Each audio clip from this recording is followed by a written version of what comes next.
হাসিনার আমলে 2 দিন গ্যাসের সমস্যা হলেই বলতো গ্যাস ইন্ডিয়ায় দিয়ে দেয়। এখন যে দেশে গ্যাসের সমস্যা, তাহলে এখন গ্যাস কোথায় দেয়? হাসিনার আমলে দেয় 2 দিন গ্যাস সিলিন্ডার কয় গ্যাস ভারত রে দেয়, এখন কারে দেয়? তাই এখন গ্যাসের অভাব কেন? যায় দিন ভালো আয় দিন খারাপ, যেই দিন চলে গেছে সেই দিন ভালো গেছে, এখন দিন আর ভালো আসবে না।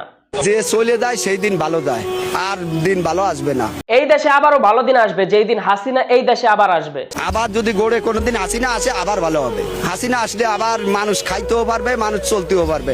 হাসিনার আমলে মানুষ স্বাধীনভাবে চলতে পারছে, দরজা খুলে ঘুমাইতে পারছে, আর এখন 500 টাকা নিয়ে যাইতো ভয় লাগে। স্বাধীনভাবে মানুষ দরজা খুলে ঘুমাইছে হাসিনার আমলে, আর এমনি মানুষ দরজা খুলে 500 টাকা নিয়ে আটকে যাবেন, তা আপনার রিস্ক।